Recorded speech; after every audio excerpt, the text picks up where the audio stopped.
Assalamualaikum warahmatullahi wabarakatuh. Kembali lagi di channel tabangfarm.id. Buat yang belum tahu, di channel ini kita akan bahas semua tentang urban farming atau pertanian modern di kota. Bisa jadi itu hidroponik, microgreen, berkebun di lahan sempit, dan banyak lagi. Nah, di video kali ini kita akan bahas lanjutan dari tutorial semai microgreen. Dan sekarang kita akan bahas microgreen yang paling enak dan paling banyak yang suka, yaitu sunflower atau biji bunga matahari. Dan akhir-akhir ini banyak sekali pembahasan terkait imunitas, salah satunya bagaimana peranan vitamin D terhadap imun tubuh. Dan di beberapa artikel juga ada yang membandingkan kadar vitamin D pada suatu masyarakat, suatu negara dengan angka COVID yang dialami negara tersebut.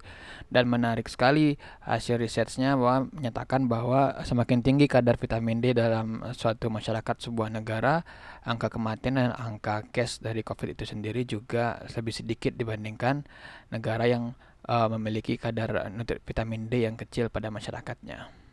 Nah, sebelum sunflower ini viral dan banyak dicari seperti susu beruang karena banyak mengandung vitamin D, yuk kita tanam sendiri di rumah yang pastinya sangat bermanfaat dong.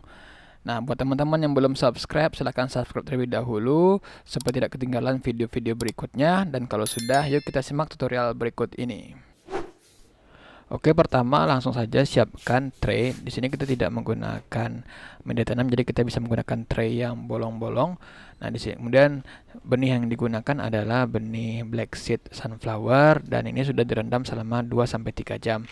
Seterusnya, teman-teman tinggal tabur dengan rata di seluruh bagian tray. Disarankan untuk padat atau rapat tapi tidak bertimpaan. Jadi dalam artian di sini hanya satu layer aja supaya menghindari terjadinya pertumbuhan jamur akibat adanya benih yang busuk atau tidak tumbuh.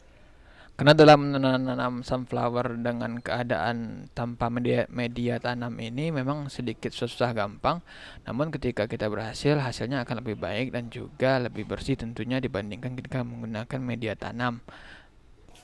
Kemudian setelah diratakan dengan baik, selanjutnya teman-teman bisa untuk menyiapkan penimpa dari atau ditindih ya. Benih ini kita tindih dan diberikan pemberat supaya tumbuhnya biji-biji sunflower ini teratur ke bawah.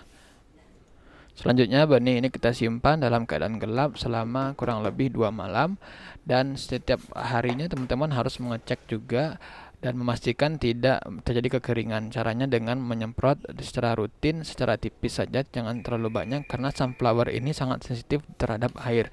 Jika terlalu banyak dia juga tidak bagus, tapi kalau terlalu kering dia juga tidak bisa tumbuh dengan baik. Kemudian benih ini tetap disimpan kembali dalam keadaan gelap dan ditimpa dan nanti di hari kedua atau ketiga dia akan rata pecah benih seperti berikut ini dan teman-teman bisa melanjutkan untuk blackout juga. Jadi belum dikenakan kepada cahaya matahari. Di sini akarnya juga sudah mulai tumbuh ke bawah dan bagus dan nanti tray di bawah juga sudah kita isi dengan air supaya akarnya bisa tumbuh dengan baik ya. Kemudian disarankan untuk air pada tampungan tray itu juga diganti secara rutin supaya menghindari terjadinya pertumbuhan jamur dan juga bau-bau yang asam akibat dari pecah benih dari si sunflower ini. Nah, semisalkan teman-teman menemukan ada calon-calon jamur ataupun benih-benih yang mati, yang busuk, itu disarankan untuk dipilih ataupun yang masih bisa diselamatkan rasanya yang arahnya terbalik, teman-teman bisa untuk mengarahkan kepada tray bagian bawah supaya akarnya tumbuh dengan baik dan benar.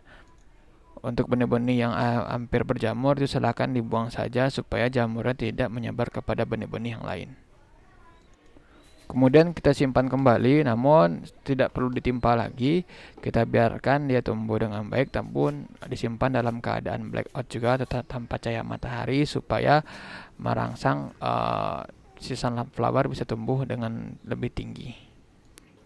Pada hari kelima dan keenam mungkin sunflower ini bisa dikenakan kepada cahaya matahari supaya daun-daunnya juga rata berwarna hijau.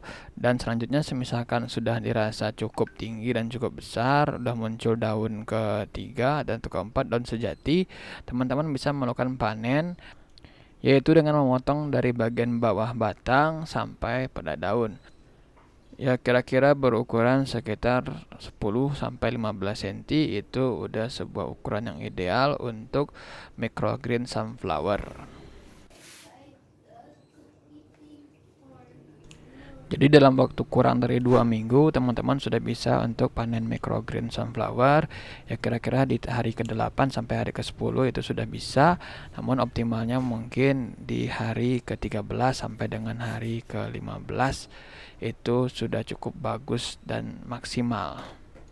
Sunflower ini selain dengan kaya akan nutrisi, dia juga rasanya sangat enak ya, manis dan crunchy. Jadi rata-rata anak-anak ataupun orang dewasa sangat suka dengan microgreen sunflower ini. Oke, sekian dulu video tutorialnya. Selamat mencoba, dan jika teman-teman butuh perlengkapan tanam microgreen berupa tray, benih, dan lainnya, bisa cek link pembelian di deskripsi. Terima kasih jika bermanfaat. Jangan lupa untuk like dan share supaya kita tetap bisa sehat dan bersama-sama untuk terhindar dari pandemi COVID-19. Terima kasih. Assalamualaikum warahmatullahi wabarakatuh.